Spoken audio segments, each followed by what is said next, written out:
Welcome everybody to 52 Living Ideas. We are going through Dao De Jing. We are on number 35. And Judith, if you could go ahead and reread your translation one more time. Okay, sure. This is Stephen Mitchell translation. She who is centered in the Tao can go where she wishes without danger. She perceives the universal harmony even amid great pain because she has found peace in her heart. Music or the smell of good cooking may make people stop and enjoy, but words that point to the Tao seem monotonous and without flavor. When you look for it, there is nothing to see. When you listen for it, there is nothing to hear. When you use it, it is inexhaustible. Wonderful, thank you. Next up is Evanik.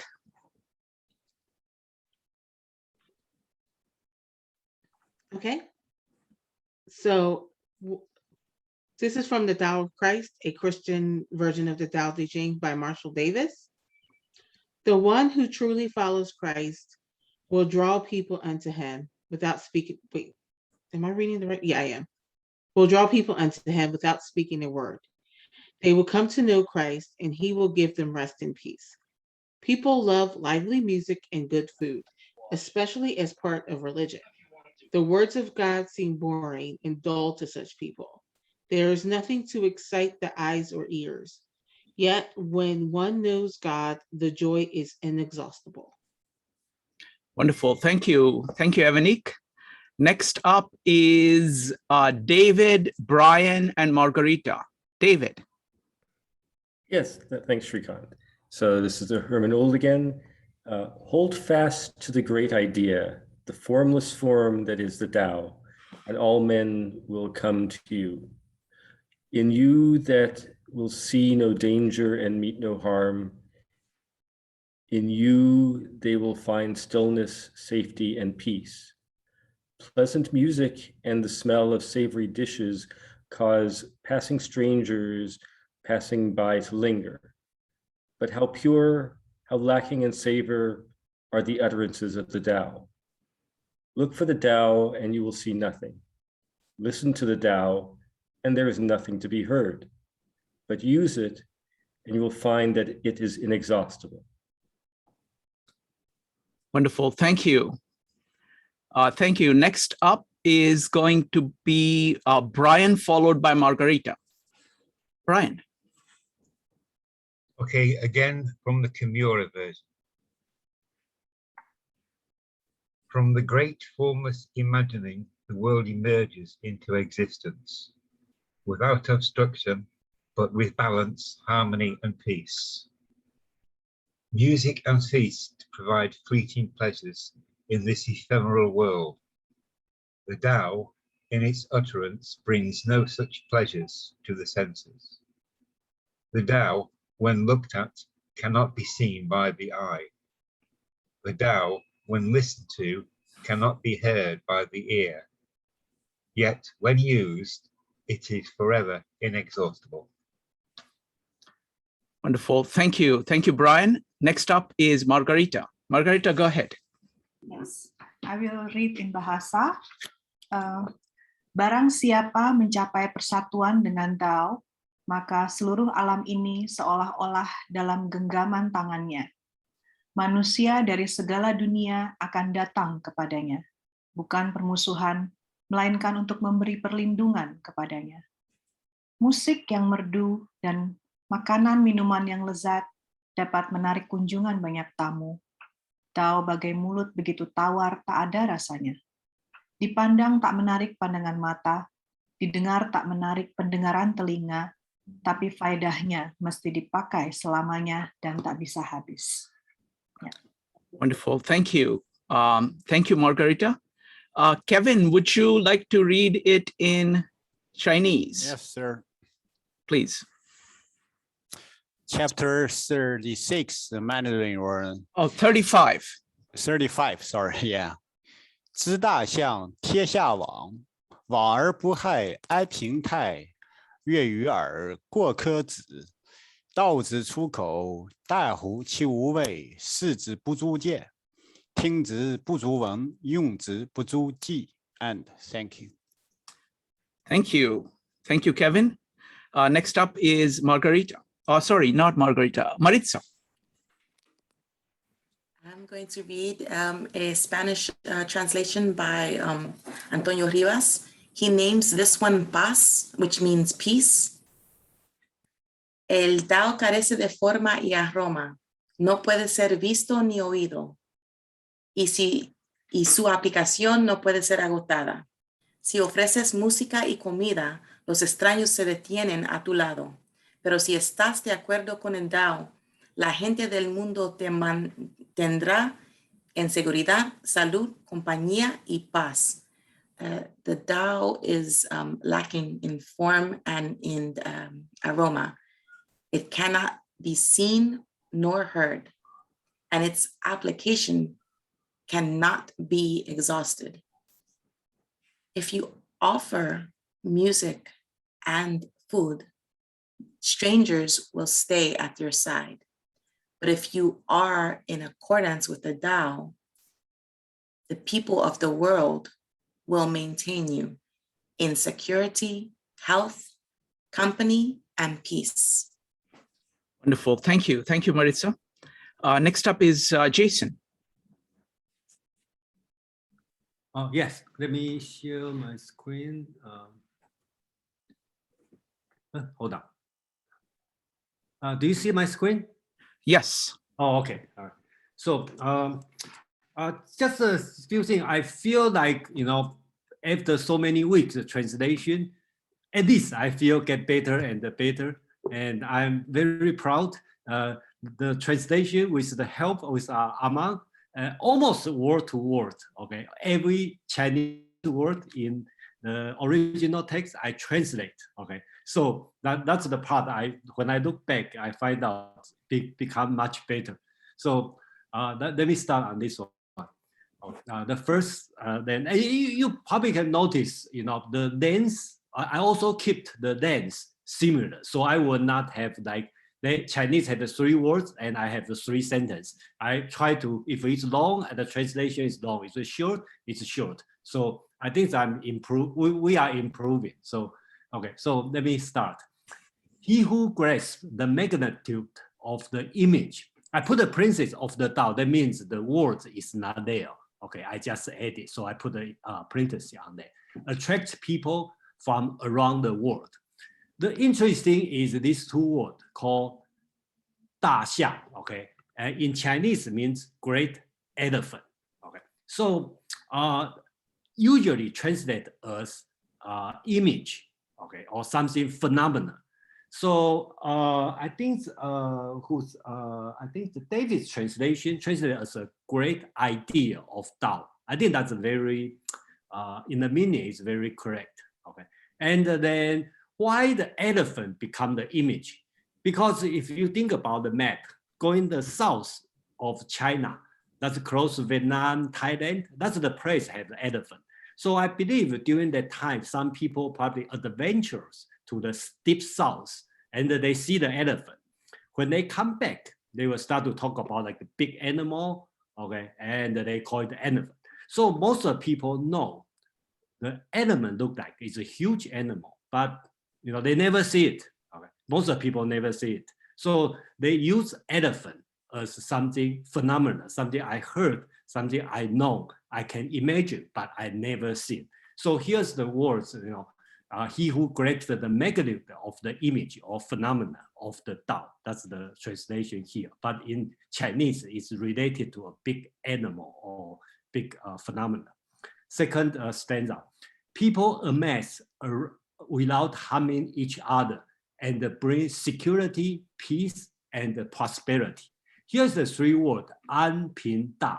If you see this word, that da means big, but it could be this word, tai, with a dot underneath. Okay, so this tai, okay, and this tai is the same word during the ancient time. So that means prosperity. So basically, it talks about if you hold or you follow the image okay, the phenomena of Dao, you can attract people, okay, and they will come to because remember during that time, the more population means the older state try to attract more people, because more people means, you know, you can produce more. So, so you will bring the security, peace, and the prosperity. Okay. Music and the food can only modify the people temporarily. Okay, so if you only build something like a temporary, like music and the food just provide something superficial, people only come, you know, just temporary, will not settle down. Just okay. So that, I think that's the point. The words about the Tao are insipid and flavorless. So basically, talk about the words when you teaching or speak of Tao. Okay. So here, under this, there's 3 sentences talking about the function of the something. Okay, because the challenge here is Chinese, especially ancient Chinese.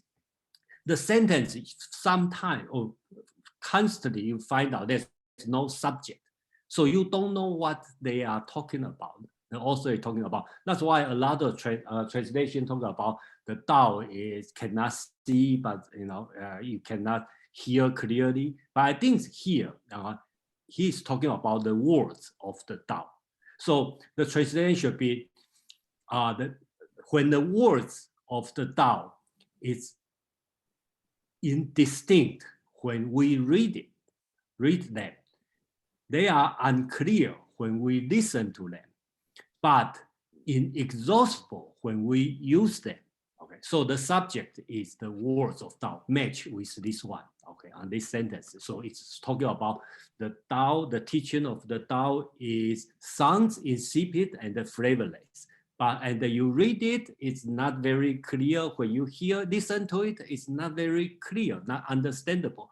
But when you follow it, you use it, okay, it's inexhaustible. So that's the whole sentence of this one, talking about the function of using Tao. Okay, that's my translation here. Thank you. Wonderful. Thank you. Thank you, Jason. All right. So now it's time for what you got from this verse, from this chapter. Go ahead and type exclamation mark if you'd like to share. It's one of the shorter chapters, quite profound. Go ahead and type exclamation mark if you'd like to comment. Joe.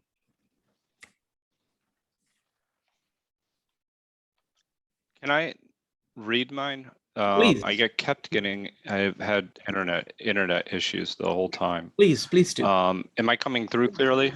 Yes. Okay. Okay. All men will come to him who keeps to the one, for their lives lie rest and happiness and peace. Passer-by may stop for music and good food, but a description of the Tao seems without substance or flavor. It cannot be seen, it cannot be heard, and yet it cannot be exhausted. And that's the Jia Fufang version. Wonderful. So, I mean, I can just make some initial comments and Please. then we can kind of. Sure. So, initially, the way I read this is that eternal happiness is something that is always within you, that that things that are like that we sense or desire are not something that actually lead to eternal happiness. It doesn't lead to us being content.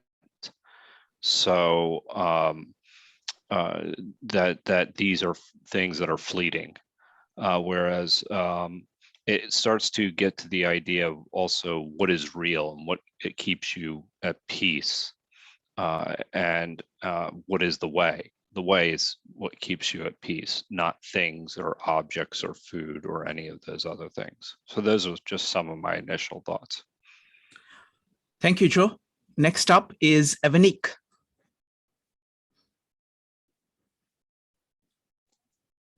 Yeah, some of my initial thoughts on this one was similar to Joe's, and I think as human beings, we look for stimulation all the time. And just to, in order to, going back to the beginning of reading Dao De Jing, is like the Dao is unnameable, is unknowable. If you say you know the Dao, I'm paraphrasing, of course. If you say you know the Dao, then you really don't get it. So I think religion in general, especially like prosperity religion, kind of promise you the world. They'll promise you the blessings of God. You'll have money, you'll have a nice house, you'll have a great car, you'll have all the things, all of your desires if you just believe in God. What it really means is like, if you just believe in this religion, if you just follow this religion, you'll get all the things that you want. And it doesn't, like, God doesn't work like that, or a spirit like source doesn't work like that. And I think what sustains you is at those moments where it's not working out and you just have to go into yourself and find an inner peace. But people don't look for that. They look for the stimulation. They look, and the Bible says they look for what their itching ears want to hear. So I think this passage is like, you can look for what you want to hear, or you can deal with what's going to come to you and go inward and find the peace that's within you, whether it's God, whether it's source, whatever. So those are my initial thoughts. Thank you. Thank you, Evanik. Next up is Maritza, followed by David. Maritza. I view this one kind of as a cautionary tale against like stopping to smell the roses without realizing that they're false roses, as it were.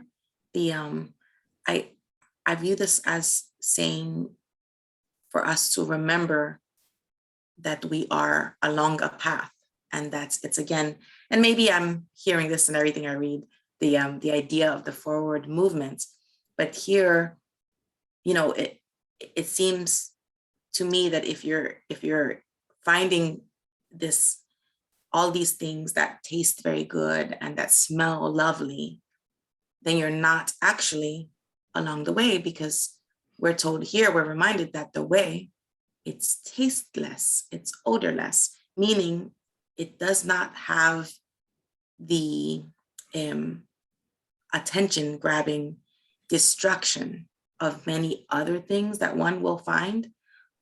There's a different translation in Spanish that talks about how the sage seeks counsel from the Tao, and it says, in the way it's shaped for this poem, it's telling us that, you know, wherever we go, we're going to find counseling and advice from all walks of people. And that's a dangerous situation in which to place oneself, because then you cannot be in a place where you're seeking nothing. And that really gave me pause, because it's like, wait, what? And it's kind of a backwards way of saying the way most of the translations say it. But basically, because, you know, in some of the English ones and the Spanish, what you hear is that if you're not, you know, that the Tao is tasteless, or, you know, and it has no sound, but here they're saying, if you're listening too hard for things with sound, then you're incapable of seeking for those things that don't have a sound. And I kind of had to think about that a little bit, because it seems like a really deep thing that it's telling me here. And I don't know that I've entirely wrapped my mind around what it's saying, but just for me, I'm left with the feeling that this poem is a cautionary tale. It's very much a hand up saying, you know, if one were looking at it from a religious perspective, it would be like, you know, don't idolize false things, like, you know, the golden cow type of situation. So that's what I'm seeing here. Thank you. Thank you, Maritza. Next up is David, Allison, and Katie. David. Yes, thanks, Shrikant. I was very interested in Jason's comments. I mean, this initial sentence, because I'm looking at multiple English translations on the Boston University site. That's, always describes it as, the great symbol, the great image, the great form. It's always this, and Jason's comment about it being this great elephant, this great tangible thing, and mentioning how in the Herman Old, which I use the translation saying hold fast to the great idea. So is this question of things being tangible and intangible, and just to extend on the Herman Old, it was very interesting. It says, hold fast to the great idea, the formless form that is the Tao, which is, I guess, sort of his elaboration on it, because it's not, that elaboration isn't in the original Chinese. And it was very interesting to then have that, again, tangibility that was sort of implied by Jason, where you talk about this elephant and thinking this thing you haven't seen, but is big and is this tangible object, to hold fast to that as a comparison to the greatness of the Tao. And then the end of this, again, in the Herman Old, where it's saying, look for the Tao, you see nothing, listen for the Tao. It's, again, this very tangible sort of thing. So if you look for something tangible, you'll see nothing. If you listen for something tangible, you won't find anything there. But use it. So that's what I really gained from this, or tease out of it, is this thing of it's not something tangible. It's not, as others were saying, just worship these words, worship this object, let's analyze it, until there's nothing there, because there is nothing there. There never was anything there. There never will be. It's a matter of applying this to your life. Use this, that if you embody this, that's what the Tao is. It's not something there that's too far away. That's this, as said in this famous sentence in the Hebrew Bible, if it's not too far, it's not out of your reach. It's not this tangible thing. It's something for you to live, to embody, to be with, and then it's inexhaustible. If you just look too closely and start trying to pinpoint these words, then you'll miss everything and there'll be nothing there. Thank you, David. Next up is Allison, Katie, and Jason. Allison. Yeah, well, what I got out of it is it reminds me a lot of this feeling that I've always felt when I dance, and it's almost like a presence. And I don't know if it's a spirituality thing or, but it feels like there's something there, but you can't measure it, you can't quantify it. But I feel it when I dance. I feel it in yoga. I feel it when I'm like in the woods, when I listen to music. And you can't measure it, you can't quantify it. There's no physical way of proving this feeling, but it's something that I felt for many, many years when I do these things. And that's what it reminds me of. Wonderful, wonderful. Thank you. I'm going to reread, my favorite translation. That's Ursula Le Guin. She calls it the humane power. Hold fast to the great thought, and all the world will come to you, harmless, peaceable, and serene. That's the first paragraph. So the thing I get from it is that if you are actually holding on to the great thought, everything is easy, because you are acting in accordance to what the world is. So everything is smooth. Walking around, we stop for music, for food. I see the saying that in day-to-day life, we are focused on things which are more superficial, more temporary, and all our attention is focused on that. So we get enamored by whatever is bright, whatever hits our senses. But if you taste the way, it's flat, insipid. The way is quiet. It is not noisy. It just is. So it doesn't have this flashiness. It looks like nothing much. It sounds like nothing much. And yet you can't get enough of it. I really liked Jason's translation of this because I think it captured the core point, especially the end part. I really like that. Next up is Katie, Jason, and Marco. Katie.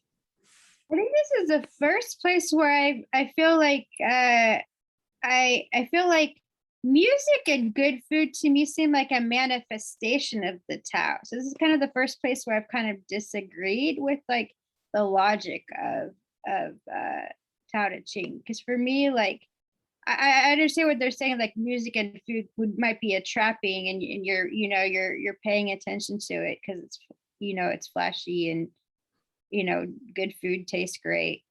But for me, I think of music and good food as more of a manifestation. So for me, I'm not sure whether I split into I agree with the comments on tangible versus intangible, but I kind of see them. I don't see that. I see the logic differently. Yeah. Thank you, Katie. Next up is Jason, Marco, and Amon. Jason. Yeah, just kind of respond to Katie talking about like the music and the food. Basically, it's talking about like the sensual attractiveness, right? So it's only temporary. Only the Dao can have the people permanently settled down. Okay, so that's he talking about. I like to because about the elephant thing. I like to share my screen one more time to show this one. Okay, from the first 4 stanza. Okay. 执大象，天下往，往而不害，安平泰，乐于耳，过客止。Okay, this 4 stanza. Okay, in the ancient, I technically, okay, literally, I can translate in the totally different way. Okay, that's got an idea from Among. Actually, I can translate. It's nothing wrong to translate in this way. I can say I holding an elephant. Okay, everybody follow that elephant. Okay, an elephant is not harming anybody, and everybody is happy to see the big elephant. And with music and a lot of food, people, a lot of passengers looking by or tourists looking at the elephant. So by this 4 sentence, technically you can translate this way, and that's grammatically nothing wrong. Okay, so when you reading this one, it's in the context of Dao De Jing. So you kind of like thinking about that's not the real elephant. It's talking about the image or great idea or something, right? And they're talking about the following this one, you will attract the people. That's the way you translate. But when you read this one, it cannot stop having an image. Okay, if you read it in Chinese, okay, even you understand it's talking about Dao, but you cannot avoid or cannot stop it thinking about a big elephant, somebody holding the elephant. And a lot of tourists are interested looking at the elephant. Okay, so I think they have like a double play, the double meaning or double effect on this. And only the person who read the Chinese will get this double image on there. One is got the meaning, teaching of Dao. And the second thing is you in your brain, you see the image of the guy holding an elephant and other people following, So that's an interesting part of reading this chapter. Thank you, Jason. Next up is Marco, followed by Amon. Marco. Yeah. From like the first 2, the first sentence, like I was just thinking, like when you sort of when you're responding to things in your life, and like if you're feeling anxious or if you're feeling happy, like you can't really respond from either of those places because like your judgment is clouded, but sort of like, from either of those places, like you can't really, you're not at your best. So basically if you respond from this, like the space of the Tao, basically, you're able to, be in a better place. And you could like do anything, and that's Thank you. Thank you, Marco. Next up is Amon. Yes, I wanted to answer the general question of what I took away from this chapter, but I also wanted to address what Katie was saying about reading it and seeing the music and food as very emblematic of what Taoist would embrace, you know, food and song. What more laissez-faire, what more way could there be? And this is I believe, a misunderstanding of presentism, because we understand food and song to mean that.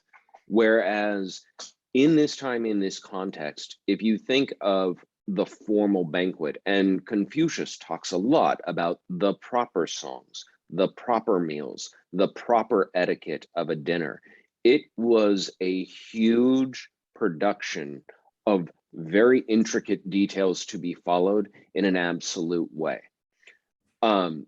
So a lot of the festivity might have been drained right out of it.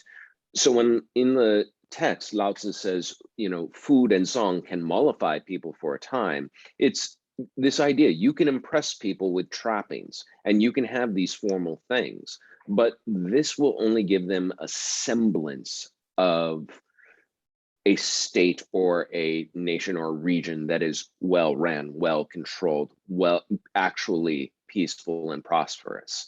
And that actually brings me to my initial impression and what I was thinking of when I read this. I don't know if anyone's familiar with Louisiana State University.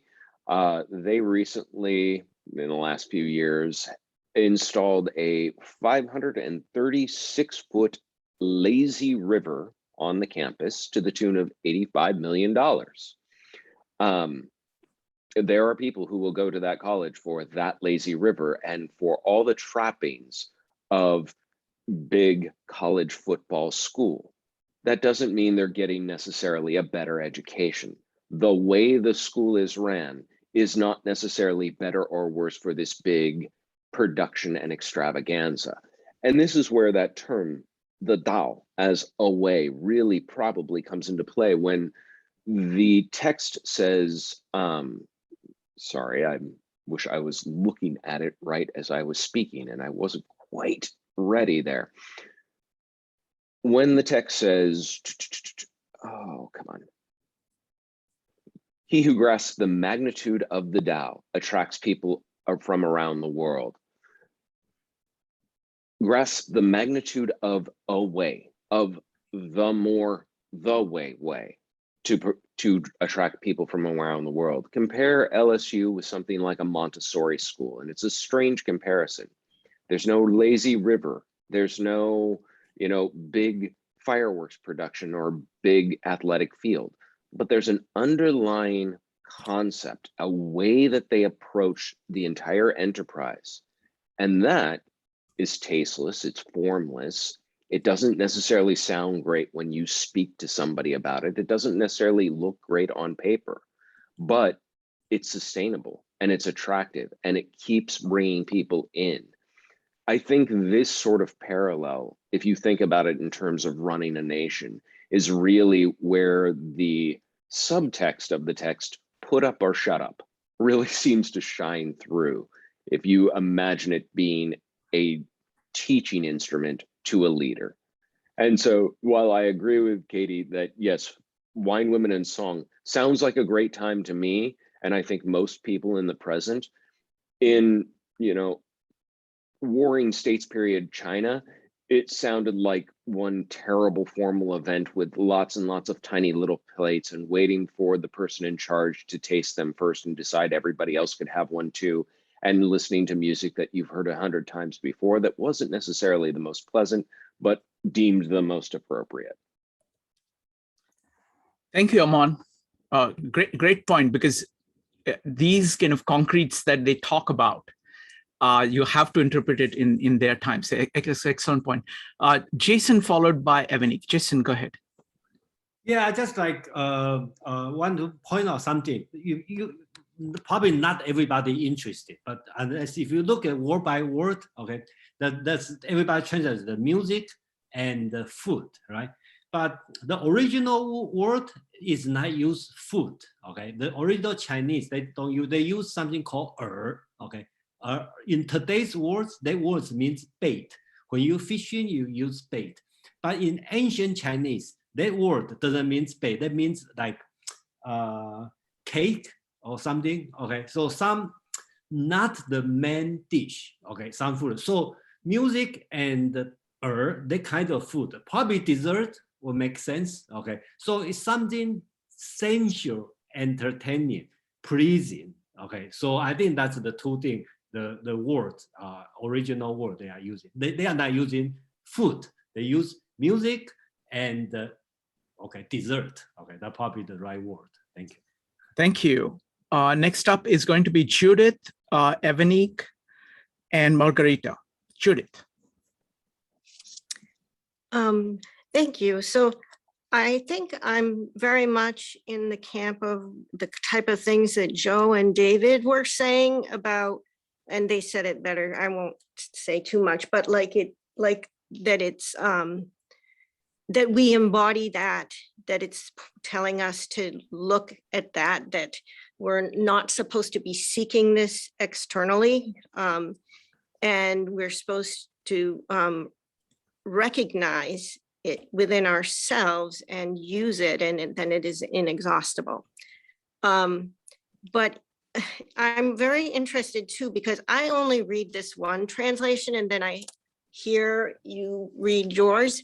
So I can't capture it all in my mind, but I spend a lot of time on this words that I have in my own translation, and they can all be so different from each other. So the things that you will all get, I sometimes miss, and then there's a bunch of stuff I see that I didn't hear in any of them. So in mine, I just want to repeat here what my mind got focused on a little bit in the beginning. It says, she who is centered in the Tao can go where she wishes without danger. I don't know how many others said danger, I don't recall that. She perceives the universal harmony even amid great pain because she has found peace in her heart. So I thought about what this would mean, because it's talking about she, even in great pain, she's perceiving the universal harmony, and that she can go where she wishes because she's centered in the Tao, and not because she can go without danger because she's centered in the Tao wherever she wishes.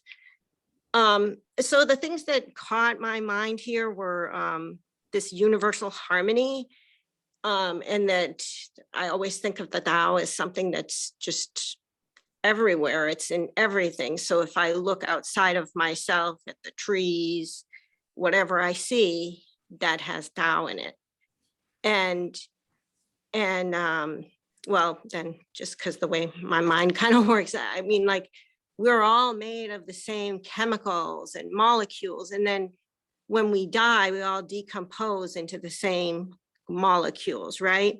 So a lot of times we think we process everything in the world through our own filter of our own individual identity, when really we are very much linked, you know? And when we talk about community, we think about our community either in our towns and cities or country, or we think about the human community.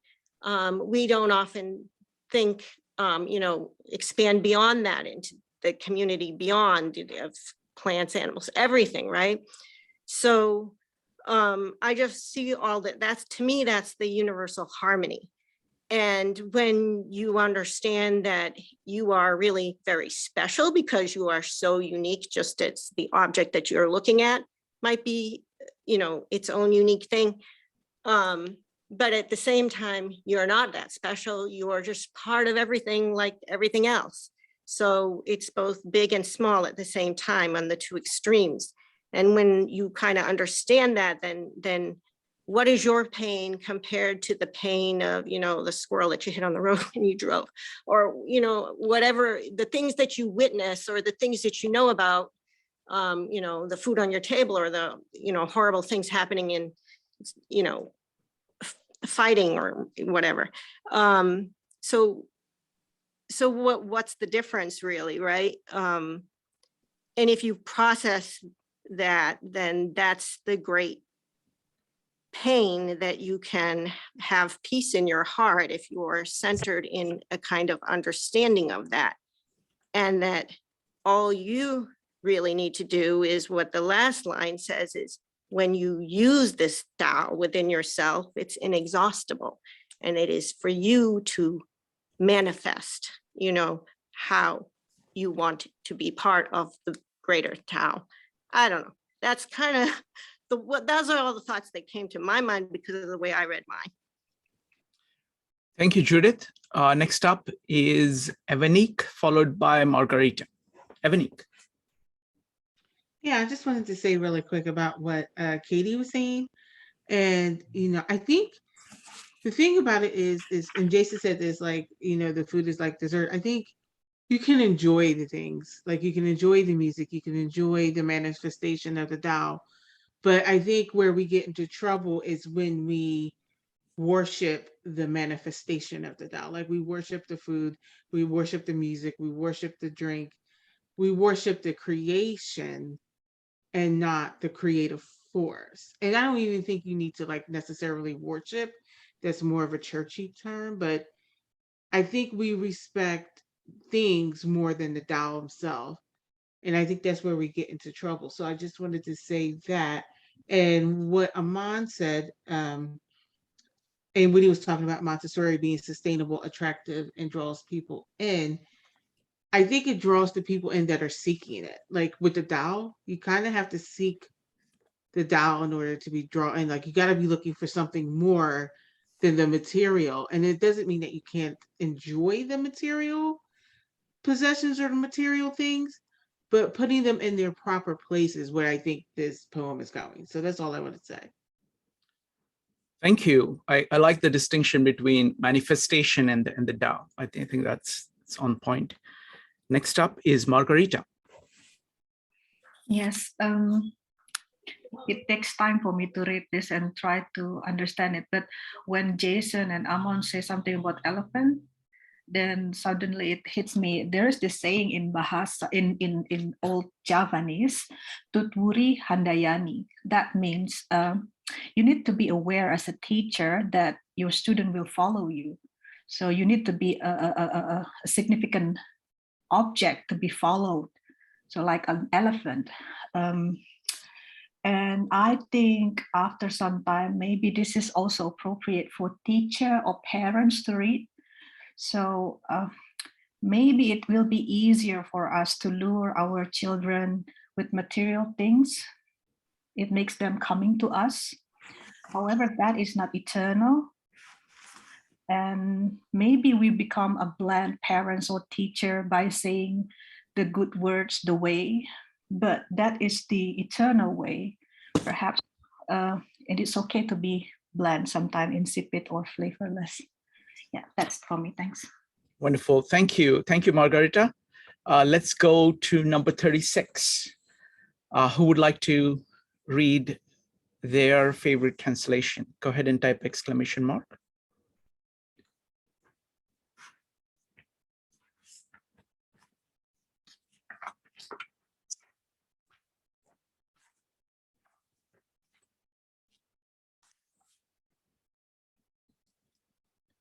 Okay, let's start with Evanique.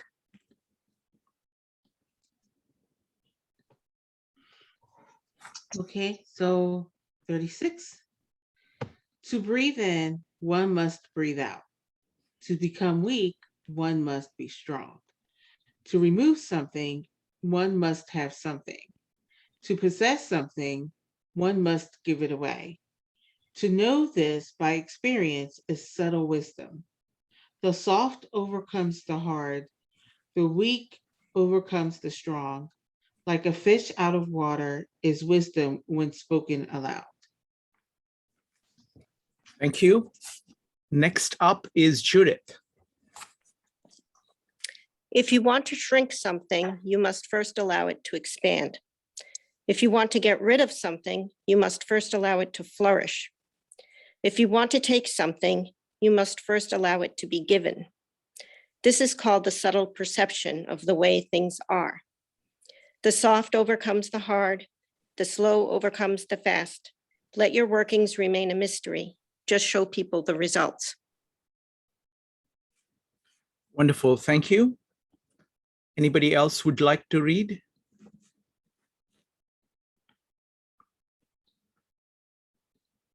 Okay, let's go with Jason. Jason, go ahead.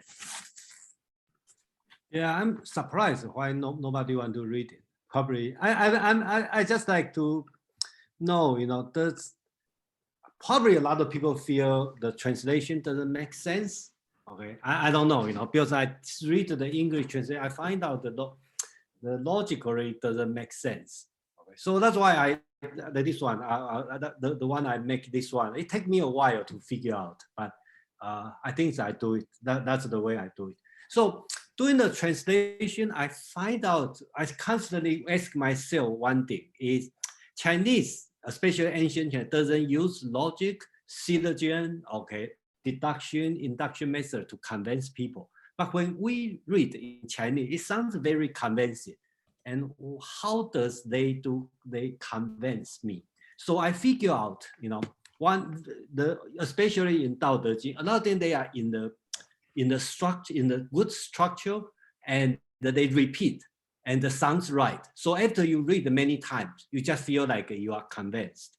Okay. So here if you look at the first 8 sentence or say 8 phrase, I highlight the 8 words, only different. The rest are the same. 欲将何之必将必固张之欲将必固欲将 basically they are the same, only swap a few words. They're all in the structure. You see, if you look at if I line up, so this one is the weak side and this one is the strong side.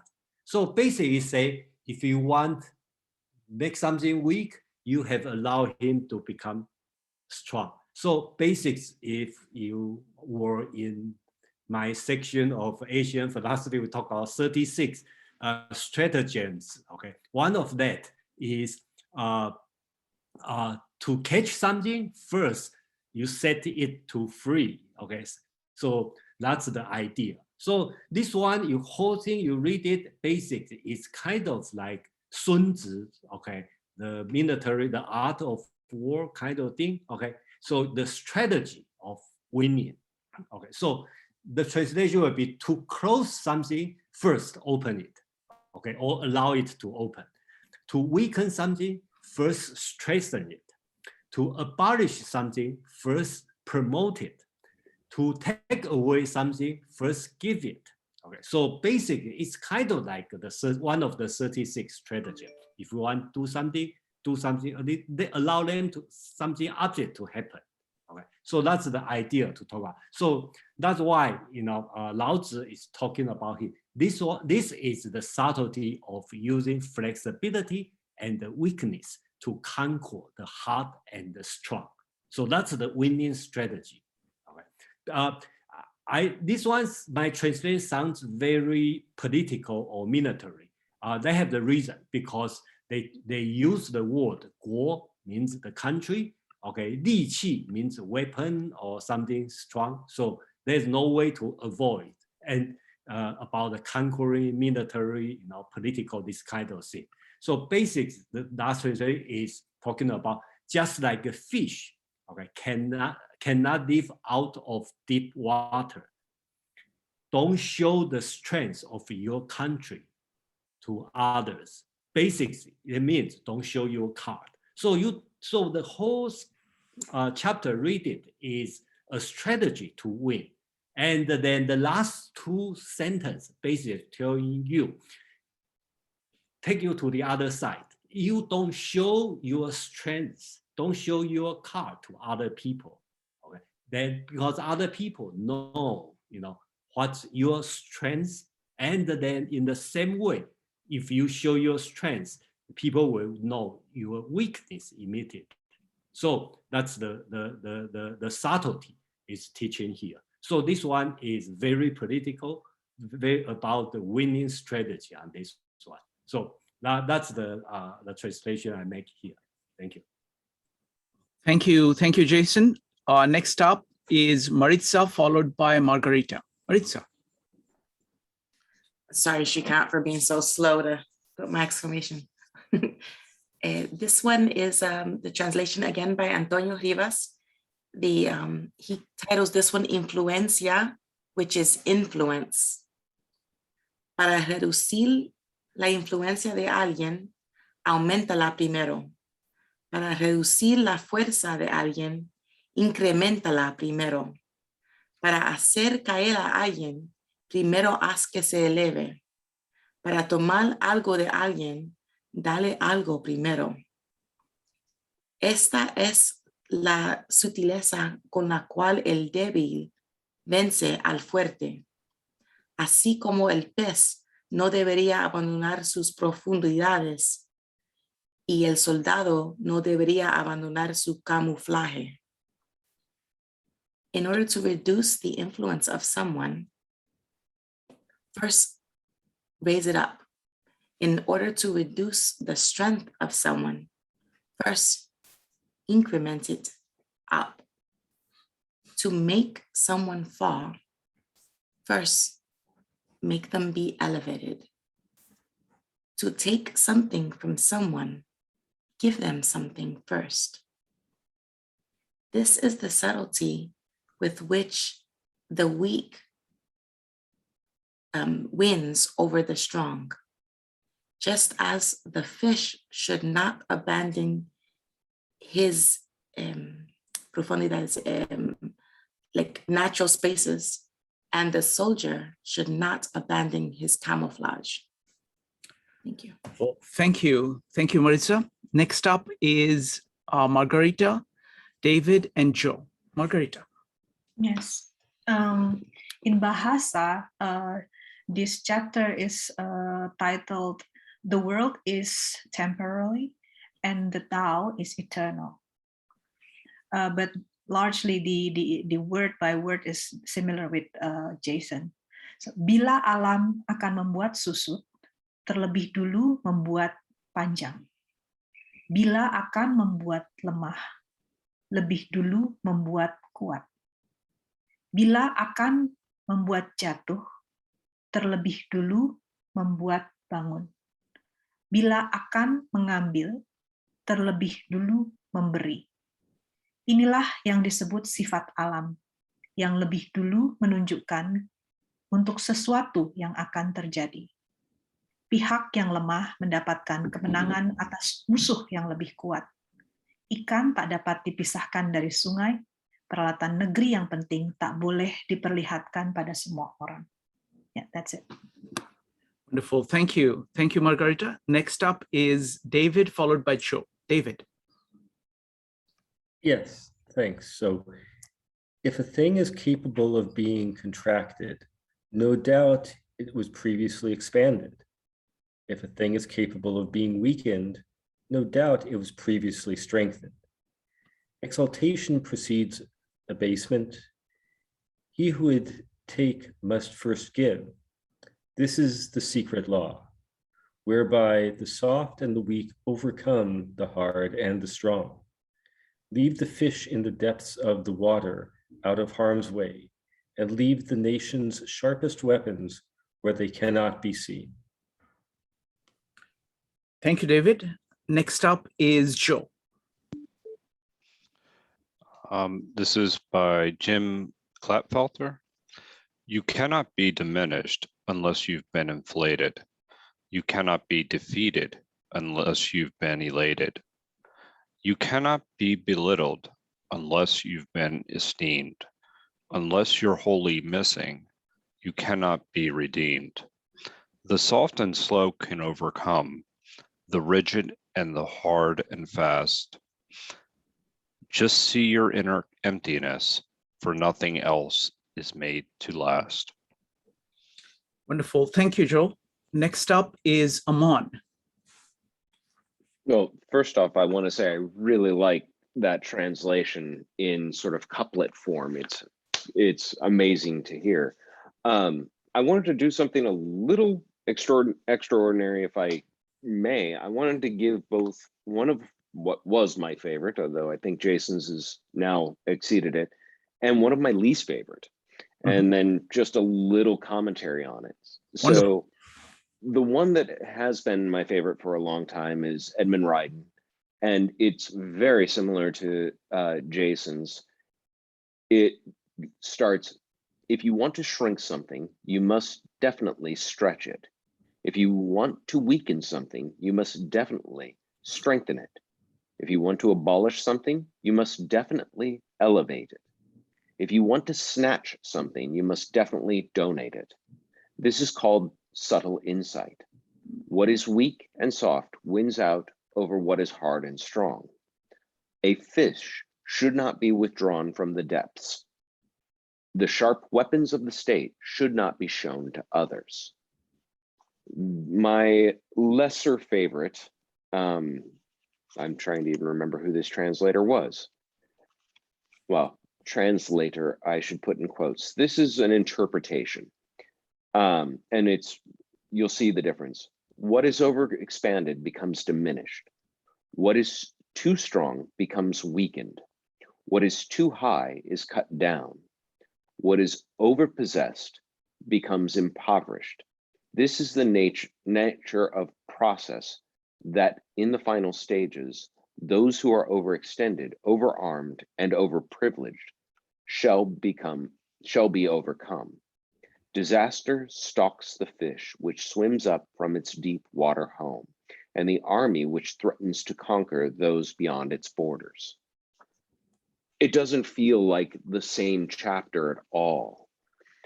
But there is an interesting point in the commentary, and that is, in this, there's a series of 4 paradoxes culminating in the idea of the weak overcoming the strong. The final metaphor contrasts fish and weapons, both of which have scales. Fish have scales, armor have scales. So the fish becomes the symbol of the sage, which is the secret weapon of the state.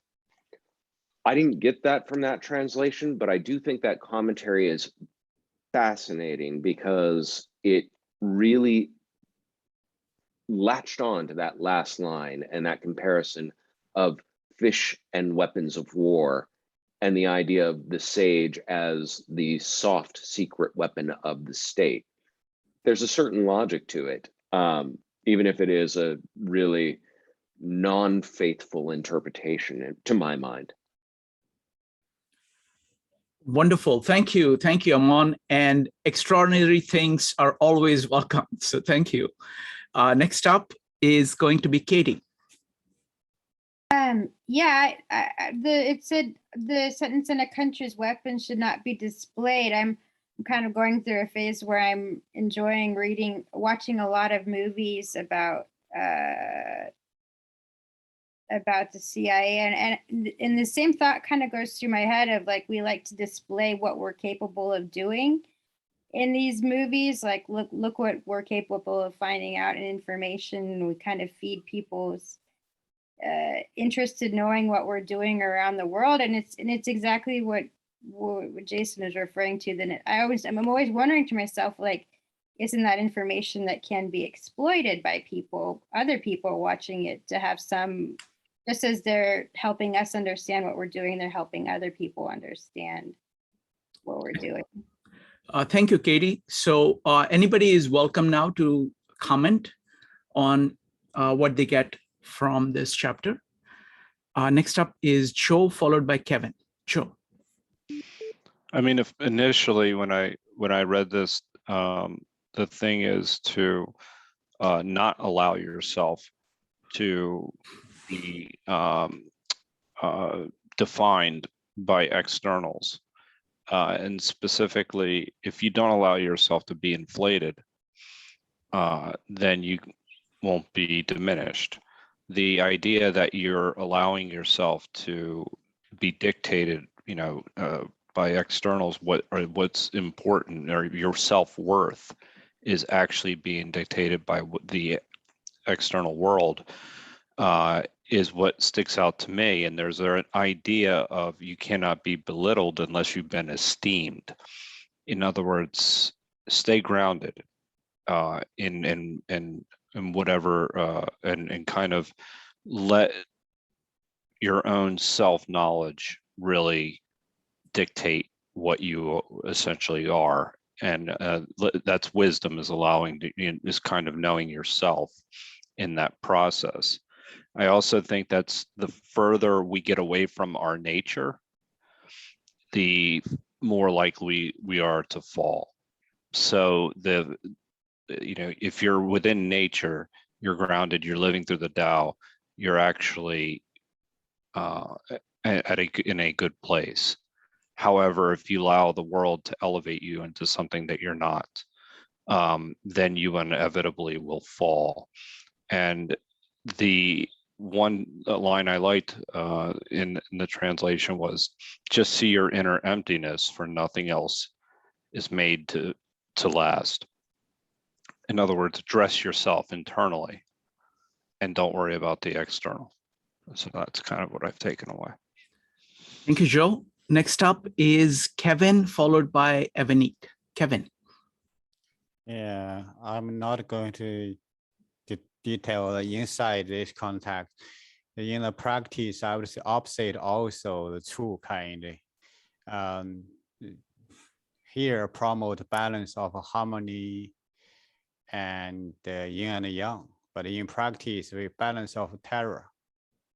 You got nuclear, I try to get a nuclear tool weapon. You got it better, I'm going to even spend more and more in the military. So that's from big side. For the personal, normally we try show what strengths.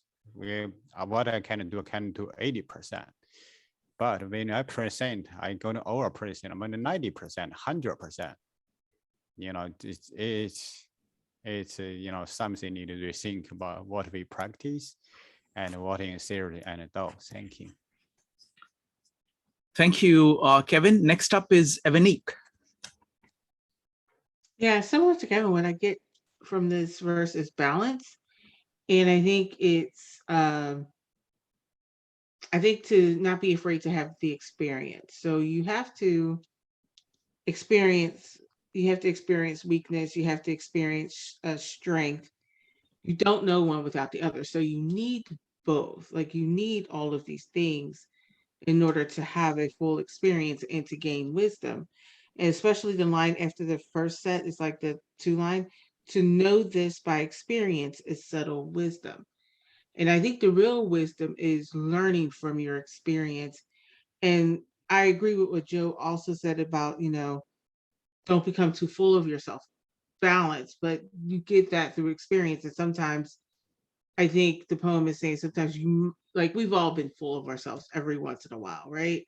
Like, we've all thought more of ourselves than we should, but we had to come down off of that. Like, we had to have the experience of being knocked off our pedestal in order to learn from it. And that's the true wisdom. It's like, don't be afraid to make the mistakes, but just also be willing to learn from them. So that's what I got. Wonderful. Thank you. Thank you, Evanique.